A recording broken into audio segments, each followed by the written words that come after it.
दोस्तों आप सभी को मेरा नमस्कार। मैं हूं अनुराग दीक्षित और आप सभी लोग उपस्थित हैं मैथ्स बाय अनुराग दीक्षित में। उम्मीद ये कर रहा हूं कि मैं अपनी आवाज को ठीक ढंग से आप सभी तक पहुंचा पा रहा हूं। एएलपी सीबीटी 2 के एग्जाम को मद्देनजर रखते हुए आज हम लोग अपना प्रैक्टिस सेट नंबर 11 शुरू कर रहे हैं, ठीक है। और बहुत बेहतरीन क्वेश्चन होंगे, एग्जाम ओरिएंटेड क्वेश्चन होंगे। एग्जाम में आपको हूबहू ऐसे ही क्वेश्चन देखने को मिलेंगे, अन्य कुछ नहीं मिलेगा। चलिए शुरुआत कर लेते हैं पहले प्रश्न से। कहता है किसी क्लास में, किसी कक्षा में 9 छात्र और कुछ छात्राएं हैं। किसी परीक्षा में छात्रों के प्राप्तांकों का जो औसत है वो 12 है और छात्राओं के प्राप्तांकों का औसत है वो 14 है। यदि सभी छात्रों के कुल प्राप्तांकों का जो औसत है वो 13 है तो कक्षा में छात्रों की कुल संख्या क्या है। अब देखिए इस सवाल में हमें कुछ ना कुछ गड़बड़ लग रही है। पूछिए कैसे? क्योंकि जो क्लास के कुल छात्रों का औसत होता है वो 1 से बड़ा होगा, 1 से छोटा होगा, तो ये सही है, कोई गड़बड़ नहीं है, ठीक है। कभी भी याद रखना, कभी भी सवाल को पढ़ने के बाद खुद की बुद्धि ये लगाना कि सवाल करने योग्य है अथवा नहीं। तो ये करने योग्य है, सही है। चलिए आइए देखो, छात्र और छात्राओं का मतलब हो गया बॉयज एंड गर्ल्स। अब क्लास में 9 छात्र हैं, मतलब लड़कों की संख्या 9 है, लड़कियों की संख्या हमें पता करनी है। टोटल छात्रों की संख्या पता करनी है और ये तभी हो पाएगी जब लड़कियों की संख्या हमें पता होगी, करेक्ट। लड़कों के छात्रों, जो छात्र है ना, लड़कों छात्र, उनके प्राप्तांकों का औसत है 12, लड़कियों के प्राप्तांकों का औसत है 14। आजकल हो यही रहा है, लड़के पढ़ने में कमजोर होते जा रहे हैं और लड़कियां उज्जवल होती जा रही हैं, आगे बढ़ती जा रही हैं। तो तुम लोग भी थोड़ा सा प्रयास करो सही से लड़कों, ठीक है। सभी छात्रों के कुल प्राप्तांकों का औसत 13 है, तो इसको आप बीच में लिखेंगे। और हमेशा याद रखना, जो सभी छात्रों के प्राप्तांकों का औसत होता है, जब आप एलिगेशन लगाते हैं तो बीच वाली जो वैल्यू होगी वो हमेशा इन दोनों के बीच में होनी चाहिए, याद रखना इस बात का। अन्यथा फिर ये सवाल एलिगेशन से बन नहीं पाएगा या किसी भी तरीके से बन नहीं पाएगा, ठीक है। तो आप देखिए इनके बीच का अंतर आ गया 1 और यहाँ पे इसके बीच का अंतर आ गया 1, यानी कि दोनों छात्र और छात्राओं की संख्या का जो अनुपात होगा 1 और 1 होगा। अब अगर हम यहां देखें तो इस 1 का मान 9 के बराबर है, तो इस 1 का मान भी तो 9 के बराबर ही होना चाहिए, यानी लड़कियों की संख्या भी कितनी हो जाएगी? 9 हो जाएगी। अब लड़कों की संख्या भी 9 हो गई, लड़कियों की संख्या भी 9 हो गई, तो कुल छात्रों की जो संख्या पूछ रहा था वो 9 + 9 कितना बन जाएगा? 18 बन जाएगा और आपका आंसर ऑप्शन नंबर ए के साथ चला जाएगा। क्लियर है? सवाल नंबर 2। किसी थैले में लाल और नीले रंग के गेंदों की संख्या का अनुपात स्थिर है। जब उसमें लाल रंग की 44 गेंदें होती हैं तो नीली गेंदों की संख्या 36 थी, यानी रेड कलर की जब 44 गेंदें होंगी तो नीले रंग की जो गेंदों की संख्या होगी, ब्लू कलर के गेंदों की जो संख्या होगी वो 36 होगी। अब अगर इसका अनुपात निकाल लेते हैं तो 4 से काटने पर ये 11 दे देगा और ये 9 दे देगा, और ये अनुपात हमेशा स्थिर रहे, ये अनुपात नहीं बदल कभी भी। सवाल में बोल दिया अनुपात स्थिर है। अब कह रहा है कि अगर नीली गेंदों की संख्या 54 हो तो ब्लू बॉल की संख्या अब बोला गया है 54, यानी कि अब ये जो 9 का रेशियो था वो 54 की कुल संख्या को प्रेजेंट कर रहा है। तो कितने गुना होकर प्रेजेंट कर रहा है? 6 गुना। तो यहाँ पर लाल बॉल की जो संख्या होगी वो भी इसका 6 गुना ही होगी। तो 11 का 6 गुना भाई कितना हो गया? 66 हो गया। यानी कि जो लाल गेंदों की संख्या होगी थैली में वो कितनी होगी? 66। कब? जब नीली गेंदों की संख्या होगी 36, ठीक है। अगला सवाल, एक लंबवृत्तीय शंकु का आयतन जिसके आधार की त्रिज्या उसकी ऊंचाई का 1/3 है, गोलार्ध के आयतन के बराबर है। शंकु की त्रिज्या और गोलार्ध की त्रिज्या का रेशियो क्या होगा? गोलार्ध का मतलब हो गया हेमीस्फेयर, यानी कि अर्धगोले की बात हो रही भैया, समझना। शंकु का आयतन क्या होता है? शंकु का आयतन होता है 1/3 पाई r² h। अब बात को समझो, उसकी जो त्रिज्या है ऊंचाई का 1/3 है। अगर मैं शंकु की ऊंचाई को बोल देता हूं कि ये 3x है, तो इसकी जो त्रिज्या होगी वो इसका 1/3 होने का मतलब क्या हो जाएगा? x हो जाएगी, और इसका हम यहां पर स्क्वायर कर लेंगे। पाई r² h होता है? हाँ सर होता है। ये आयतन किसके बराबर है? गोलार्ध के आयतन के बराबर है। अच्छा, गोलार्ध का आयतन हम बोल लेते हैं कि भाई गोलार्ध के आयतन का फॉर्मूला हो गया 2/3 पाई r³। इसकी त्रिज्या, गोलार्ध की जो त्रिज्या है, हेमिस्फीयर की जो त्रिज्या है, उसको मैं r मानता हूं।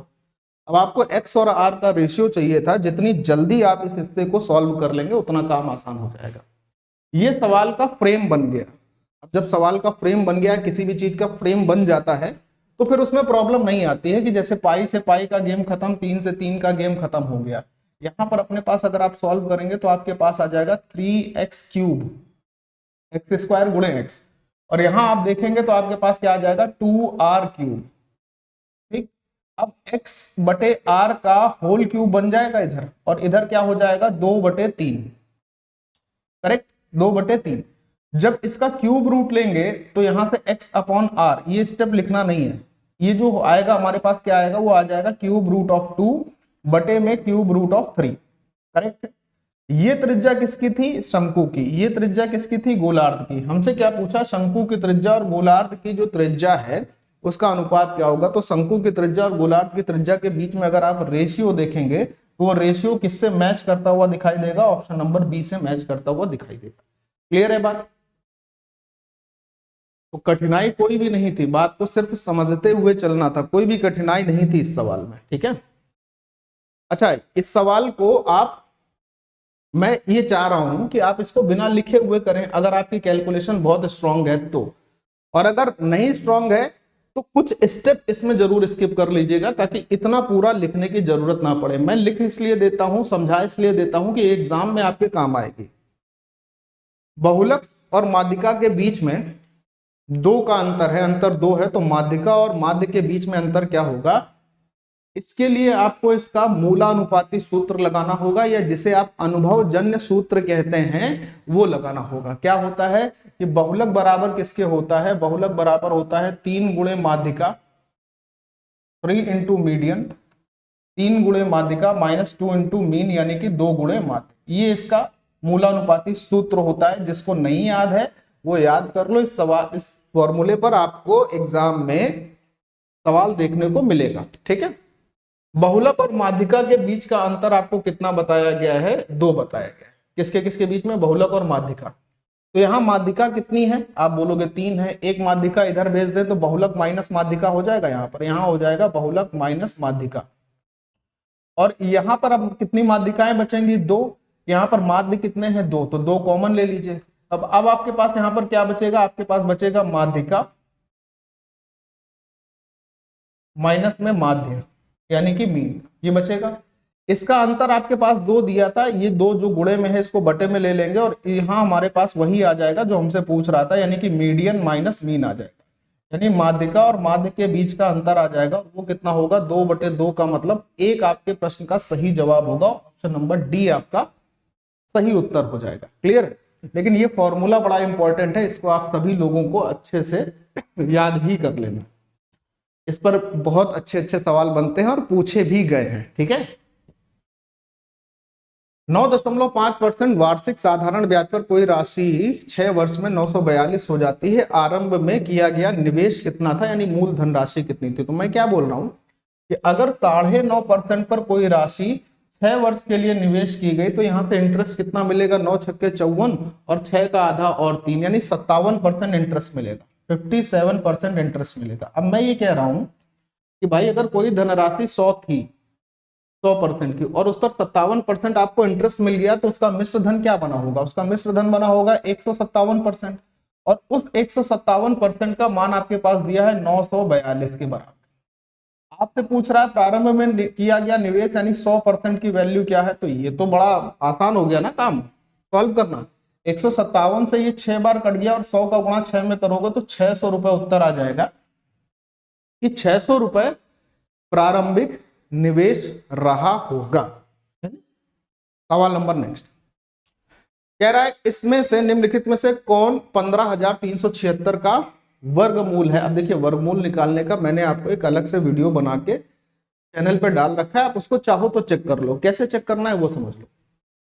वर्गमूल निकालना है, ऑप्शन दिए हैं, हमने देखा इसके आखिरी 2 अंक क्या है, 76 है। और 76 कब आता है, जब हम किसका, कौन सी ऐसी संख्या होती है जिसका स्क्वायर करने पर 76 मिलता है, आखिरी 2 अंक। तो आप बोलोगे सर 24 का स्क्वायर करने पर 576 आता है, जिसके आखिरी 2 अंक 7 और 6 इससे मैच होंगे। यानी अब हमारा ध्यान किस पर होना चाहिए, 24 पर होना चाहिए। तो बेस जो था, जो मैंने आपको बताए थे बेस उस वीडियो में कि 100, 150, 50, 250 इसके बेस होते हैं। तो किसी के भी बेस से या तो संख्या 24 ज्यादा होगी या 24 कम होगी, दैट्स इट, और कुछ नहीं करना। और इन सभी का बेस अगर हम देखें तो ये है हमारे पास 100 प्लस 22 है। 100 से कितना ज्यादा है? 22 ज्यादा है। आंसर नहीं होगा क्योंकि 24 ज्यादा है, 24 कम होगा। ये 150 से 16 कम है। 16 कम या ज्यादा है, ये आंसर नहीं होगा। इसको देखिए, ये 100 से कितना ज्यादा है? तो आप बोलेंगे सर ये 100 से 24 ज्यादा है। और इसको अगर आप देखेंगे तो ये 150 से 22 कम है। कितना कम है? 22 कम। तो 24 कम या ज्यादा सिर्फ एक ही ऑप्शन में मिल रहा है, ऑप्शन बी में। इसको भी खत्म कर दीजिए। यानी कि अगर मैं बात करूं कि 15,376 का वर्गमूल आपको निकालना है बिना किसी कचकच के, बिना किसी पचपच के, बिना किसी टेंशन के, तो ये तरीका आपको इस्तेमाल करना होगा। इसके लिए वीडियो पड़ी है, आप square and square root by Anurag Dikshit लिखें यूट्यूब पे या चैनल पर जाकर, तो आपको मिल जाएगा। ठीक है, चलिए। एक स्विमिंग पूल को 3 टैंकर ए, बी और सी के माध्यम से 10 घंटे में भरा जा सकता है। टैंकर सी और टैंकर बी से 2 गुना तेज है। अच्छा, टैंकर बी टैंकर ए से 2 गुना तेज है, ये भी ठीक है। स्विमिंग पूल को टैंकर ए के द्वारा अकेले भरने में कितना समय लगेगा? तो इसके लिए हमें उन तीनों टैंकर की क्षमता पता होनी चाहिए, तब तो हम ये सवाल कर पाएंगे। अब देखिए कैसे होगा। कहता है टैंकर सी टैंकर बी से 2 गुना तेज है। टैंकर सी की क्षमता टैंकर बी की क्षमता से 2 गुनी है, तो ये इसका 2 गुना हो गया। ये एफिशिएंसी लिखी सी और बी की। फिर कह रहा है और टैंकर बी टैंकर ए से 2 गुना तेज है। बी जो है वो ए से 2 गुना तेज है। तो अगर मैं इसको बना दूं 2 और इसको बोल दूं 1, तो ये काम हो जाएगा। टैंकर बी टैंकर ए से 2 गुना तेज हो गया। टैंकर सी टैंकर बी से भी 2 गुना तेज था, तो इसके लिए मैं यहां पर 2 का 2 गुना लिख देता हूं, 4 लिख देता हूं। तो उनकी क्षमताओं के अनुपात हमारे पास ये आ जाएगा,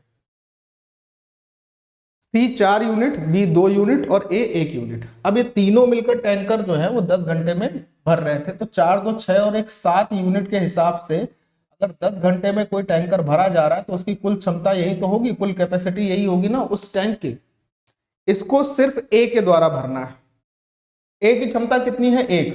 तो 70/1 का मतलब अगर ए उस टैंकर को अकेले भरेगा तो उसे जो समय लगेगा भाई वो तो 70 घंटे ही लगेगा ना, क्योंकि 70 को 1 से डिवाइड करने पर 70 ही तो आता है। ऑप्शन सी आपका जवाब बन जाएगा। इससे ज्यादा इस सवाल में लिखना नहीं है। ठीक। 13 मीटर लंबी एक सीढ़ी एक खिड़की तक पहुंचती है जो सड़क के किनारे जमीन से 12 मीटर ऊपर है। सीढ़ी हमेशा कैसे लगाई जाती है? सीढ़ी कभी ऐसे खड़ी खड़ी तो लगाओगे नहीं कि ऐसे चढ़ोगे। सीढ़ी हमेशा इस तरीके से लगाई जाती है कि वो अपनी जमीन से कुछ एंगल पर झुकी हुई हो, है ना। तो ये हो गई सीढ़ी, ये हो गई जमीन। सीढ़ी की लंबाई है 13 मीटर और जहां जिस खिड़की पर ये पहुंचती है वो खिड़की जमीन से 12 मीटर की ऊंचाई पर है। ये 12 मीटर की ऊंचाई पर है। ये जमीन थी तो इससे 90 डिग्री हो गया। ये दीवार है, ये सीढ़ी है, ये जमीन है। 13, 12 के साथ जो ट्रिपलेट बनती है वो 5 की बनती है, यानी ये दूरी अपने पास 5 आ गई। करेक्ट। यदि इसके पाद को उसी बिंदु पर रखा जाए जो सीढ़ी का निचला सिरा है, इसको अपने पॉइंट पर फिक्स कर दिया गया और दूसरी ओर लगाया जाए तो खिड़की 5 मीटर की ऊंचाई तक पहुंच जाती है। सीढ़ी का निचला सिरा यहीं पर रखना है, सीढ़ी को इस तरफ लगा देना है, जमीन सेम है। अब ये जो खिड़की सीढ़ी है ये सिर्फ 5 मीटर की ऊंचाई तक पहुंच रही है और खिड़की सीढ़ी की लंबाई सेम रहेगी, यानी 13 ही रहेगी। सीढ़ी तो सेम है ना, तो ये 90 डिग्री, तो 5, 13 की जो ट्रिपलेट होगी वो 12 के साथ बनेगी। तो इतनी दूरी आपके पास 12 आ गई। पूछा है सड़क की चौड़ाई कितनी है, तो यहां से सड़क शुरू हुई थी यहां तक पहुंची थी, तो 12 और 5 17 मीटर सड़क की लंबाई होगी। आपका answer option number D. Simple किसका सवाल है? सिंपल ट्रिपलेट का क्वेश्चन है और इसमें कुछ भी नहीं है। सिंपल ट्रिपलेट का क्वेश्चन। कौन सी एक संख्या त्रिभुजाकार संख्या नहीं है? इस सवाल को आप पहले एक बार ट्राई करो। ट्रायंगुलर नंबर होता क्या है एक्चुअल में, इस सवाल को मैं आपसे क्यों बोल रहा हूं, इसको आपको ट्राई करना चाहिए त्रिभुजाकार संख्या के रूप में।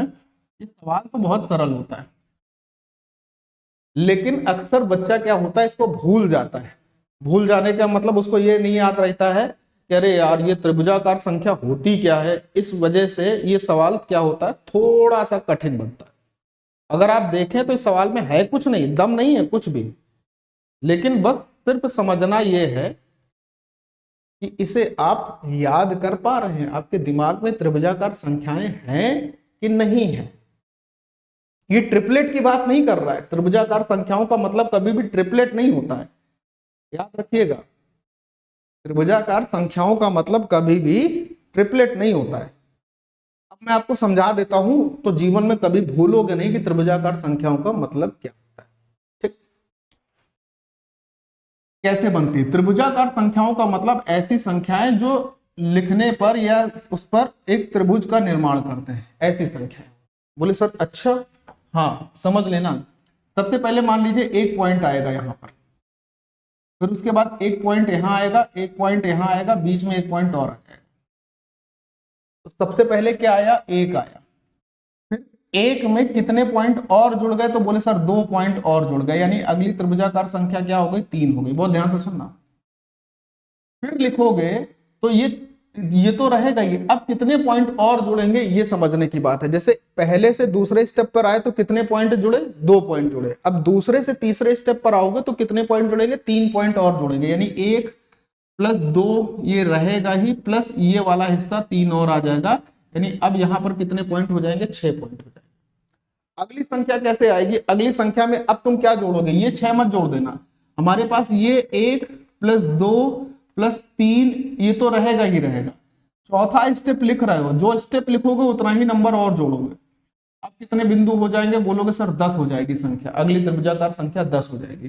फिर क्या होगा? 1 + 2 + 3 + 4 ये तो था ही। अभी तुम 5वां स्टेप लिख रहे हो ना, तो 5 और जोड़ दीजिएगा, तो अगली त्रिभुजाकार संख्या क्या हो जाएगी? 15 हो जाएगी। फिर यहां से इसमें आने पे 2 जोड़ा, यहां से इस पे आने पे 3 जोड़ा, यहां से इस पे आने पे 4 जोड़ा, यहां से इस पे आने पे 5 जोड़ा। अगली में क्या जोड़ोगे? 6 जोड़ोगे 21 हो जाएगी। अगली में क्या जोड़ोगे? 7 जोड़ोगे 28 हो जाएगी।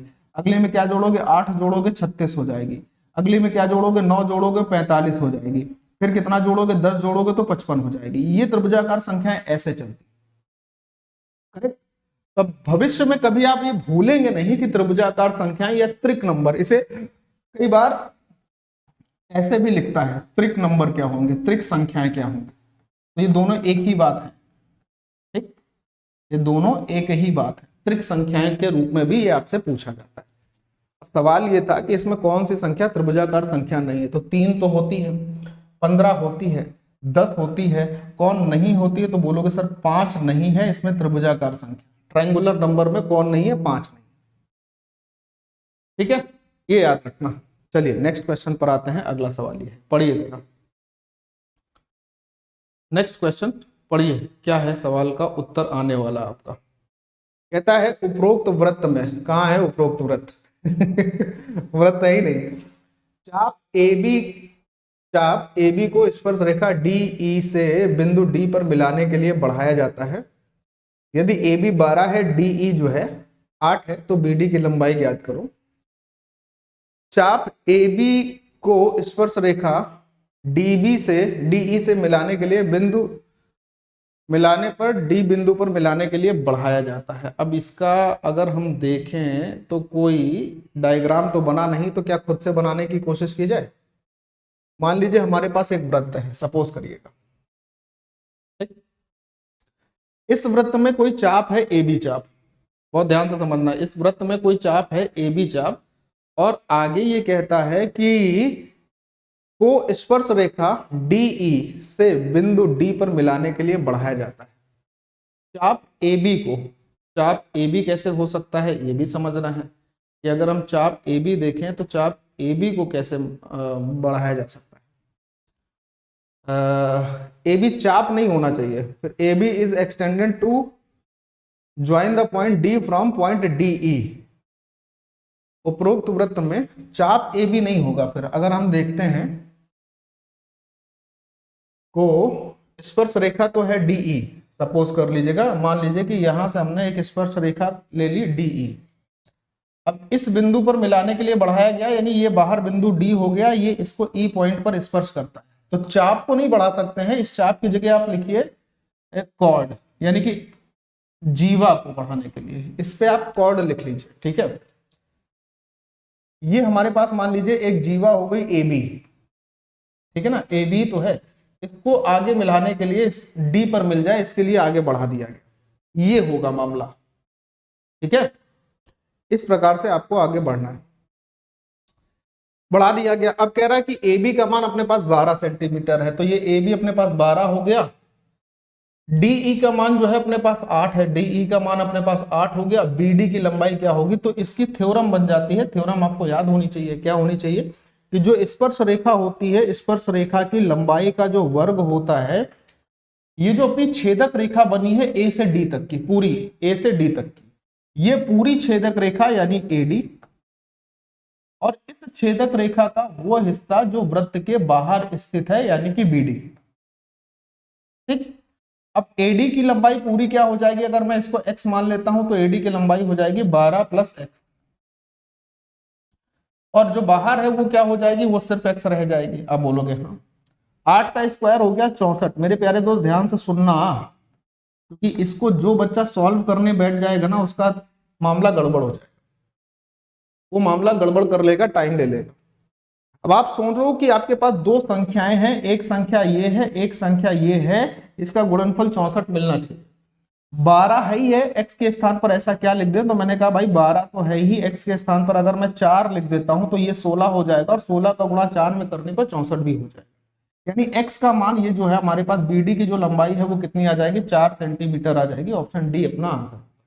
ठीक है, तो यहाँ पर इसको थोड़ा सुधार लेना कि ये कॉर्ड है, ये एसी आर्क नहीं है, ये कॉर्ड है यानी कि जीवा है, इसको थोड़ा सा आप सुधार लेना। ठीक है, ये जीवा है। आइए अगले सवाल पर आते हैं मेरे प्यारे दोस्तों। अगला सवाल आपके सामने आपकी स्क्रीन पर है। क्या कह रहा है अगला सवाल? अगला सवाल कह रहा है उमर और अविनाश ने क्रमशः 10,000 और 15,000 के निवेश के साथ साझेदारी शुरू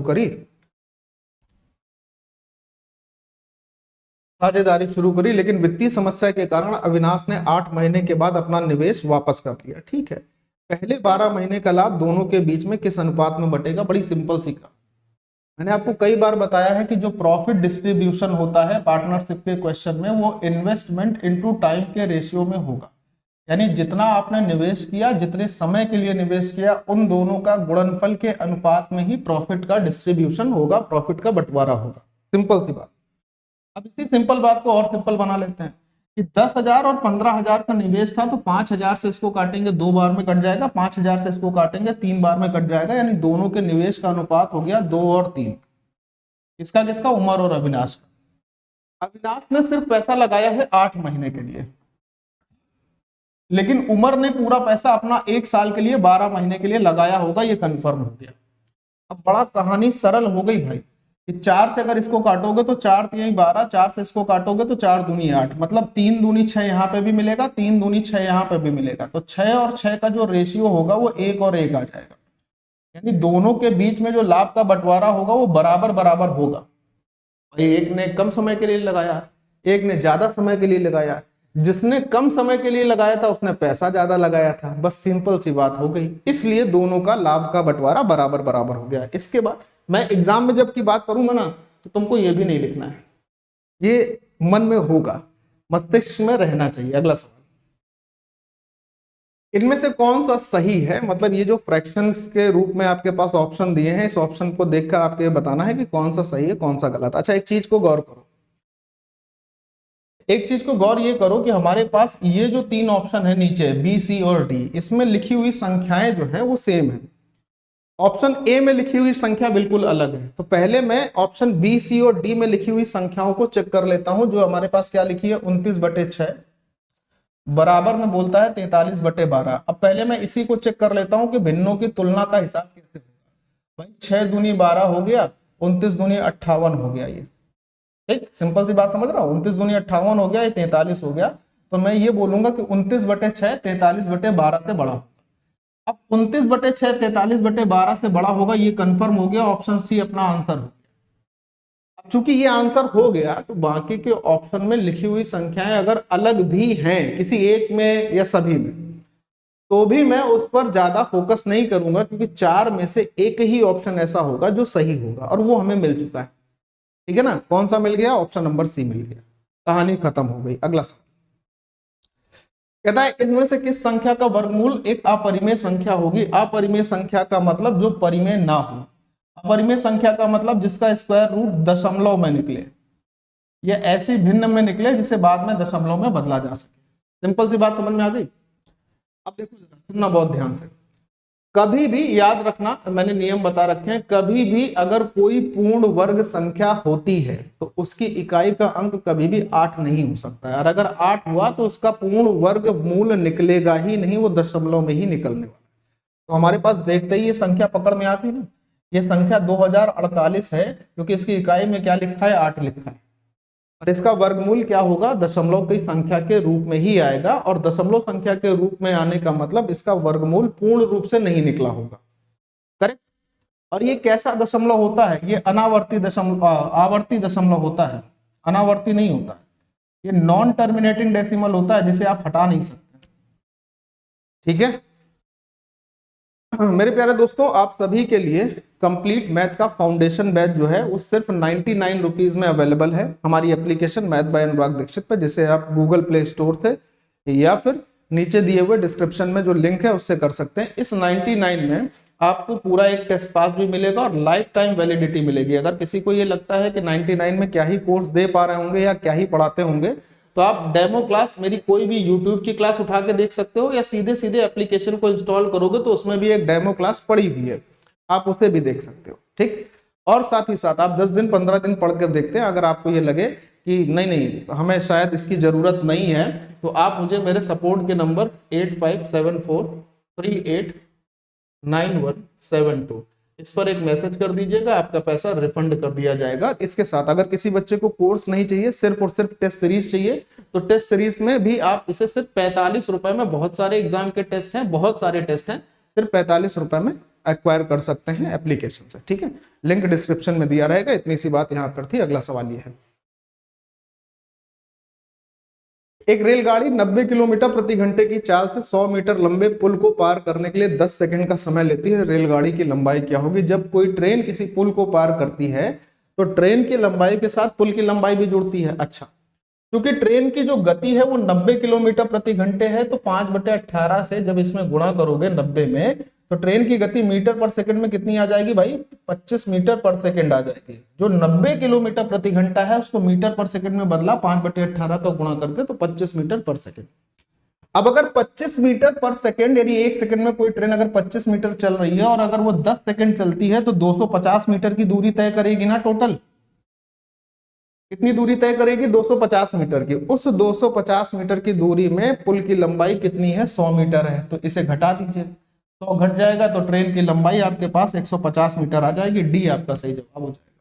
अब इसको करने के लिए, ऐसे सवालों को करने के लिए अगर आप 2 या 3 स्टेप लिख लेते हैं, तो भाई साहब इसमें गलती जानते हैं, पहली चीज तो आपके पढ़ाने वाले टीचर की है, दूसरी चीज आपकी भी है कि आपने प्रैक्टिस नहीं करी है।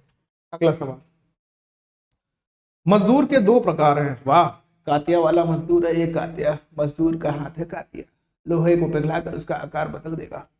खैर छोड़ दीजिए, कातिया जाने दीजिए। कातिया के दिन अच्छे चल रहे हैं, जाट भी आ गई, गदर 2 भी आ गई थी, और सारी तमाम पिक्चर, बॉर्डर 2 भी आ रही है ना।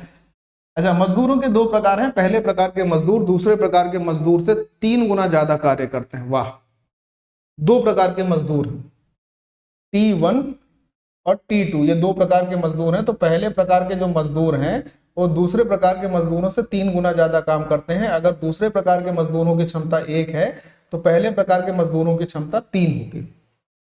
पहले प्रकार के 12 मजदूर किसी काम को 10 दिन में कर डालते हैं। ये 12 मजदूर इसके लगते हैं तो काम को 10 दिन में कर लेते हैं। बहुत बढ़िया।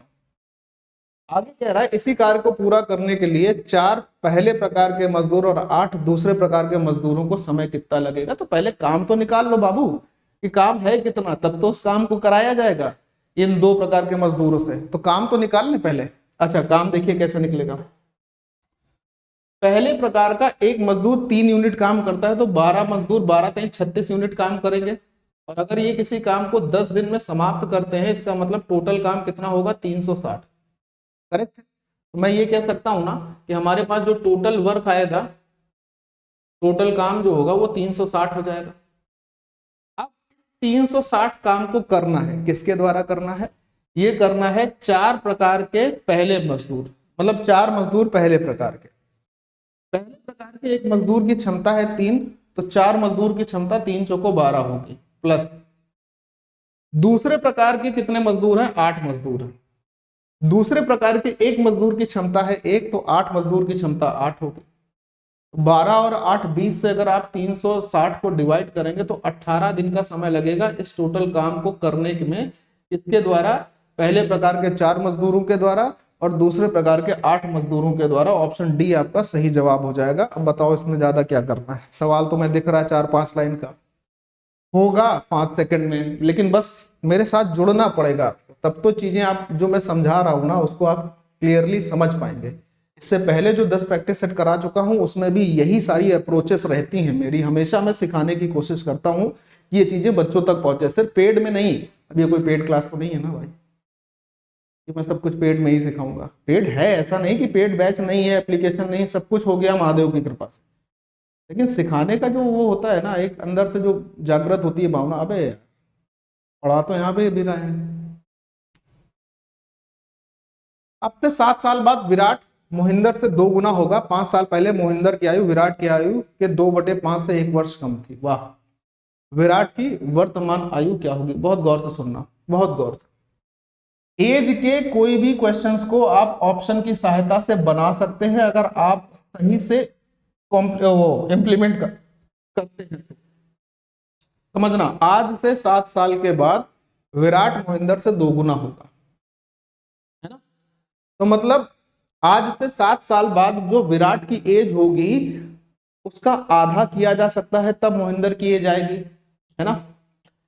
इसमें 7 जोड़िए 62 हो जाएगा, इसमें 7 जोड़िए 63 हो जाएगा। 63 का आधा नहीं कर सकते हो, ये ऑप्शन गया काम से। इसमें 7 जोड़िए 58 होगा, इसमें 7 जोड़िए 60 होगा। यहां तक बात सही। 5 साल पहले मोहिंदर की आयु विराट की आयु के 2/5 से 1 वर्ष कम थी। तो पहले ये एज निकालते हैं। अब जरा ध्यान से सुनना भाई। मान लीजिए इसमें हमने 7 जोड़ दिया, ये अगर विराट की वर्तमान एज में मान के चल रहा हूं तो 7 जोड़ने के बाद 60 हो जाएगी। 7 साल बाद जो है विराट मोहिंदर का 2 गुना होगा, तो विराट की उम्र अगर 60 साल है तो मोहिंदर की कितनी रही होगी? 30 साल। 7 साल पहले। वर्तमान में क्या हिस्सा होगा? अगर 7 साल में वर्तमान में आते हैं तो ये 53 रहा होगा, इसमें 7 कम कर दोगे तो ये 23 रहा होगा। यही तो बात होगी। अब इससे भी 5 साल पहले आओ, ये 7 साल बाद की कहानी हो गई, ये वर्तमान की कहानी हो गई, और यहां से 5 साल पहले की कहानी पर आ रहे हैं तो 5 साल पहले ही 48 साल का होगा, 5 साल पहले ही 18 साल का होगा। यही तो कहानी होगी, सिर्फ इतना ही तो लिखना है। अब उस वक्त ये देखना है तब मोहिंदर की आयु विराट की 2/5 से 1 वर्ष कम थी क्या? इसका 2/5 तुम निकाल सकते हो क्या? नहीं निकाल सकते हो। इसका 2/5 निकलेगा नहीं तो ये खत्म। यानी एक चीज आपको ये समझ में आ गई कि विराट की वर्तमान आयु का 2/5 निकाला जा सकता है। और 2/5 निकाले जाने का मतलब जब उम्र में हम 5 कम करेंगे तो वो 5 से डिवाइड होगी। इसमें आप 5 कम करिए 51 में, 51 में 5 कम करेंगे तो आपके पास क्या आ जाएगा? 46 आएगा। 46 को 5 से डिवाइड कर सकते हो? नहीं कर सकते हो, कहानी खत्म। ये आपका आंसर। चाहो तो चेक कर लो अब इसको। अगर विराट की उम्र मैं 55 लेकर चलता हूं, आज से 7 साल बाद कितनी होगी? तो आप बोलोगे आज से 7 साल बाद इसकी उम्र होगी 62 साल, और तब मोहिंदर की उम्र इसकी आधी यानी 31 साल होगी। तो 7 साल इसमें घटाकर अगर हम यहाँ आएंगे तो 24 साल हो जाएगा। अब 5 साल पहले और आइए, 5 साल पहले ये हो गया 50 और 5 साल पहले ये हो गया 19। इसका 2/5 निकालिए, इसका 2/5 निकालेंगे 20, और ये देखिए कि इसकी आयु का 2/5 इससे 1 वर्ष ज्यादा है कि नहीं है। यानी मोहिंदर की उम्र इसकी आयु के 2/5 से 1 वर्ष कम दिख रही है। आप बोलोगे हाँ दिख रही है, यानी कंफर्म आंसर हो गया कि आपका यही है। अगर ये वेरीफाई करना चाहो तो, नहीं तो मुझे नहीं लगता है कि ये भी आपको लिखने की जरूरत है। सिर्फ ऑप्शन और सवाल का कॉम्बिनेशन बिठा लो, सवाल खत्म हो जाएगा। एज का कोई भी सवाल हो ऐसे ही खत्म होता है। अगला सवाल, 2 अंकों की वह संख्या ज्ञात कीजिए जो इसके अंकों के गुणनफल की 3 गुनी है। लो भैया, जो इसके अंकों के गुणनफल की 3 गुनी है, इसके अंकों का गुणनफल करेंगे 32 आएगा। क्या 32 का 3 गुना 48 होता है? नहीं। इसका गुणनफल करेंगे 8 आएगा। क्या 8 का 3 गुना 24 होता है? यही आपका आंसर हो गया। अब आगे मत देखिए, कहानी खत्म, यही आपका आंसर हो गया ऑप्शन बी। सी और डी को हम चेक ही नहीं करेंगे, कहानी ही खत्म। अच्छा, कई बच्चे इस सवाल में भी 2 मिनट लेंगे, मैं जानता हूं। ये कभी भी इस बात पर सिलेक्शन डिपेंड नहीं होता है कि आप सवाल कर पाए हैं या नहीं कर पाए हैं, ये कभी भी इस बात पर डिपेंड नहीं होता है। हमेशा सवाल इस बात पे, आपका सिलेक्शन इस बात पे डिपेंड होता है मेरे प्यारे दोस्त, कि आप सवाल को उसके निश्चित समय में कर पाए हैं नहीं कर पाए। अगर नहीं कर पाए तो सिलेक्शन कभी नहीं होगा, कभी नहीं होगा, कभी नहीं होगा। और मैं यहां से आपको एक बात बता दूं, हम लोग पढ़ते हैं ताकि हम लोग अपने घर को सही कर सकें, उस नौकरी को पाकर अपने माँ बाप को प्राउड फील करा सकें। और जो बच्चा जीते जी अपने पिता को, अपनी माँ को प्राउड ना करा सके अपनी मेहनत से, उसका जीवन ही धिक्कार है, वो फिर किसी काम का नहीं है। उससे अच्छा ना हो तो ज्यादा अच्छा। आपकी सफलता को आपके पिताजी, आपकी माताजी नहीं देख पा रहे हैं, आपकी मेहनत सारी बेकार है, वो वैसे भी बेकार है। उनके जीते जी उनको सफल होकर दिखाना है, ये दिमाग में रखकर काम करो भाई, ठीक है। और इसके लिए जितने भी जुगत लगा सकते हो सारे लगाओ। 1600 की राशि पर 6 साल के अवधि के लिए 5% वार्षिक दर से अर्जित ब्याज क्या होगा? 6 साल में 5% की दर से 30% ब्याज अर्जित होगा, 6 पंचे 30, और 1600 का 30% देखोगे तो 480। कोई दम नहीं है इस सवाल में, सब लोग जानते हैं, लेकिन पेपर का ये प्रीवियस ईयर आया हुआ क्वेश्चन है, पहली बात। दूसरी बात ये है कि इसी सवाल को करने के लिए अगर आप 4 स्टेप लिखते हो मेरे प्यारे भाई, तो कम से कम आपको 30 सेकंड का समय लगेगा। और सवाल कितनी देर का था? 2 से 5 सेकंड का। समय बहुत खेल करेगा, ये ध्यान रखना। अगला सवाल, तपस, अभि और ऋषि के बीच में एक केक को बांटा गया। तपस को केक का 1/2 हिस्सा मिला, ऋषि को 1/3 मिला, शेष अभि को प्राप्त हुआ। अभि को कितना मिला? भाई 1/2 मिल गया, तपस को 1/3 मिल गया, इसको यानी 5/6 तो खत्म हो गया। अब 6 में से 5 खत्म हो गया, तो जो बचा है वही तो अभी के लिए है, यानी 1/6 अभी को मिला होगा। इस सवाल में इससे ज्यादा क्या किया जा सकता है? कुछ नहीं। अब मैं आपसे ये कहूं कि आप इसको 1/2 प्लस 1/3 ऐसे एलसीएम लिखकर अगर आप जोड़ रहे हैं, तो आपसे बड़ा फिर गधा कोई नहीं है। क्योंकि इतने दिन पढ़ाई करने के बाद, गधा शब्द इसलिए यूज किया है क्योंकि वास्तविकता यही हो जाएगी। इतने दिन पढ़ाई करने के बाद अगर इन दोनों फ्रैक्शन को जोड़ने के लिए आपको पेन चलाना पड़ेगा, तो फिर मामला ठीक नहीं होगा। स्पष्ट बात है भाई। कभी कभी मेरी बातें हो सकता है तुमको बुरी लगे, जीवन में बुरा लगना भी बहुत जरूरी है। 4624 का वर्गमूल क्या है? आखिरी 2 अंक पकड़िए, 24 है। किसमें आता है? 18 का स्क्वायर करोगे, 18 के स्क्वायर में 324 होता है, और इसके आखिरी 2 अंक 24 मिलते हैं। यानी हमें यह देखना है कि कोई संख्या अपने बेस से या तो 18 कम लिखी होगी या तो 18 ज्यादा लिखी होगी, इतना ही में काम हो जाएगा। 72 को देखिए 50 से 22 ज्यादा लिखा है, हमें 18 ज्यादा देखना था, खत्म। 64 देखिए 50 से 14 ज्यादा लिखा है, नहीं, हमें 18 देखना था। इसको देखिए 50 से 16 ज्यादा लिखा था, हमें 18 ज्यादा देखना। केवल एक ही ऑप्शन है जो 50 से 18 ज्यादा लिखा है, या तो 18 ज्यादा लिखा होगा बेस से, या तो 18 कम लिखा होगा, यानी एक ही ऑप्शन 68 आपका आंसर। मैं फिर से बोल देता हूं, आप चाहो तो यहां पर ऊपर आई बटन पर आप देखोगे तो आपके पास लिंक दिखाई देगा उस क्लास का जिसमें मैंने ये वाला तरीका सिखाया हुआ है, ठीक है। चलिए, पाइप ए, बी और सी एक खाली टंकी से जुड़े हैं। पहले 2 पाइप 4 और 10 घंटे में टंकी को भर सकते हैं, जबकि भरी हुई टंकी को तीसरे पाइप 6 घंटे में खाली कर सकता है। सभी तीनों पाइप टंकी के 3/5 भरा होने पर एक साथ खोले जाएं तो टंकी भरने के लिए कितना समय लगेगा, कितने घंटे लगेंगे? तो सबसे पहली बात, 4, 6 और 10 का एलसीएम ले लीजिए। 4, 6 और 10 का एलसीएम लेंगे तो आपके पास क्या आएगा भाई? 6 और 4 12, 60 एलसीएम हो जाएगा। यानी टंकी की कुल धारिता हो गई 60। बहुत ध्यान से सुनना। अब आखिरी में इस टंकी का 3/5 हिस्सा क्या है? भरा है। 3/5 भरी होने के बाद खोले गए, तो टंकी का 3/5 भरा होने का मतलब हो गया कि 12 3 36 भर गया। 60 का 3/5 का मतलब 36 भरा है, तो खाली कितना होगा? 24 खाली होगा। ये भरने वाला हिस्सा है, ये तो भर चुका है, ठीक है, ये ऑलरेडी भरा है। अब समझो जरा, 4 से 60 को डिवाइड करोगे 15 बार में। पहले टैंक की प्रति घंटे की क्षमता 15 है, दूसरे की कितनी आ जाएगी? 6 आ जाएगी, और तीसरे की देखेंगे तो 10 वो खाली कर रहा होगा। पहला पाइप भर रहा है, दूसरा पाइप भर रहा है, तीसरा पाइप खाली कर रहा है। तीनों को एक साथ शुरू कर दिया। 15 6 21, 21 - 10 का मतलब 11 यूनिट पानी अभी भी भरा जाएगा, खाली नहीं होगा। ये दोनों भर रहे थे, ये खाली कर रहा था, तो भरने पर हुआ 1 घंटे में 21 यूनिट और खाली किया गया 10 यूनिट, यानी फाइनली हमारे पास क्या निकला कि 1 घंटे में टंकी में 11 यूनिट पानी भरा जाएगा। और अभी भरने के लिए कितनी हिस्सा बाकी है? 24। तो 24/11 घंटे उसे लगेंगे। आपका आंसर हो जाएगा ऑप्शन नंबर 1, कहानी हो जाएगी खत्म। बोलो क्यों ज्यादा स्टेप लिखोगे? मैं बार बार टोकूंगा इस बात के लिए, बार बार। इस सवाल को देख लीजिए, वॉट मास का क्वेश्चन है। पहले ब्रैकेट को सॉल्व करना होगा। 2 से 8 को डिवाइड करोगे 4, 16 - 4 का मतलब हो जाएगा 12। अब इधर लगा हुआ है गुणा और इधर लगा हुआ है भाग। तो गुणा और भाग में पहले क्या किया जाता है? भाग दिया जाता है। 3 से इसको डिवाइड करोगे 4 हो जाएगा और 4 × 5 यहां पे कर लोगे तो 20 हो जाएगा।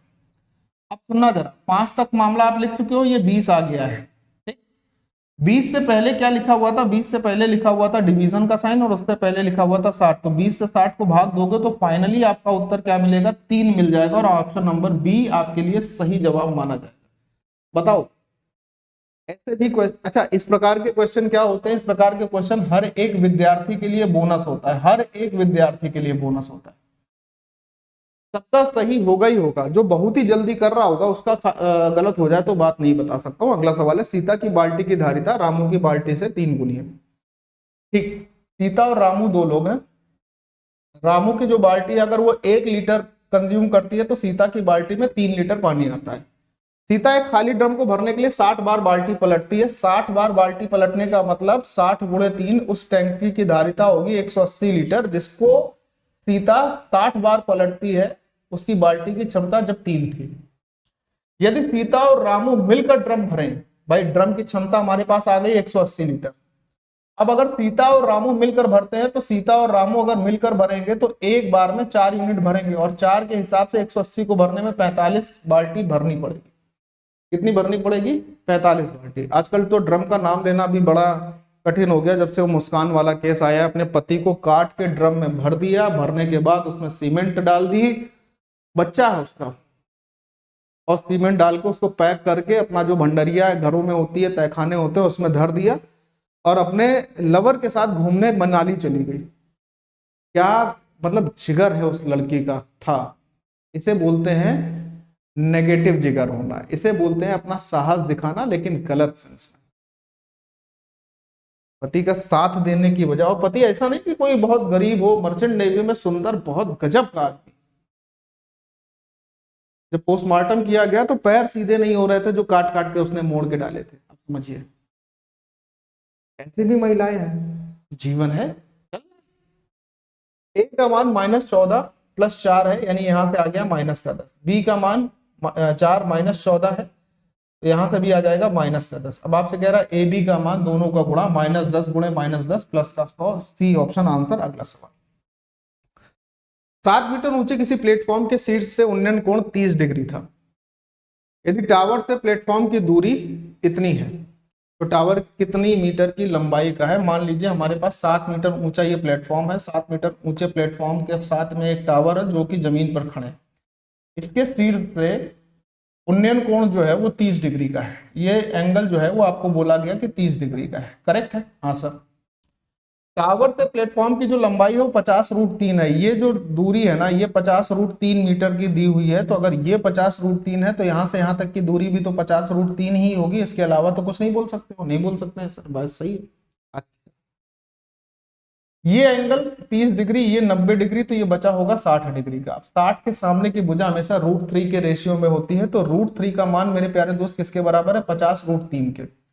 √3 का मान अगर 50√3 के बराबर हो गया, ये लिखना नहीं, तो 1 यूनिट का मान क्या होगा? 50 होगा। आप बोलोगे हाँ। 30 के सामने की भुजा हमेशा 1 के रेशियो में होगी। तो ये आपके पास टावर के इतने हिस्से की ऊंचाई आ गई 50। यहां से यहां तक की दूरी अगर 7 दी थी तो ये दूरी 7 और हो जाएगी। तो टावर की कुल लंबाई कितनी हो जाएगी? 57, यानी कि 57। कहानी हो गई खत्म। ठीक है, सवाल संख्या नेक्स्ट कह रहा, दल और उनके द्वारा जीती सीटें निम्नलिखित तालिका सूची में दी हुई हैं। ये दल है, ये उनके क्रमांक है, किस दिशा में उन्होंने कितनी सीटें जीती ये लिखा हुआ। आंकड़ों के आधार पर जीती गई सीटों की कुल संख्या क्या है जो कि किसी भी उसके द्वारा जीती गई होंगी। तो कुल सीटों की संख्या का मतलब ये जो डेटा आपके पास दे रखा है इन सबको जोड़ना है, सबको जोड़ना है। इकाई का अंक ही पकड़िए, क्योंकि ऑप्शन में इकाई के अंक 4 4 3 और 5 है, तो पहले यही कर लेते हैं। इकाई का अंक 7 7 5 12, 12 और 7 19, यहाँ से आएगा 9, 6 6 12, 6 18, 6 24, यहाँ से आएगा 4, 3 1 4 4 4 8 8 और 1 9, यहाँ से आएगा 9। ठीक है, 3 1 4 4 4 8 1 9, 7 1 8 3 10 10 1 11, यहाँ से आएगा 1। इकाई के अंक जोड़े 9 9 18 4 22 और 1 23, यानी जिसका सवाल में इकाई अंक 3 होगा वो आंसर है। और भगवान की कृपा ऐसी है कि हमारे पास सिर्फ एक ऑप्शन ऐसा है जिसमें इकाई का अंक 3 था, तो आंसर हो गया 543। कुछ बच्चे पहले ये सब कुछ लिखेंगे, उसके बाद सबको जोड़ेंगे और फिर कहेंगे सर मेरा आंसर आ गया है, मेरा सही हुआ था। ऐसा नहीं होता है।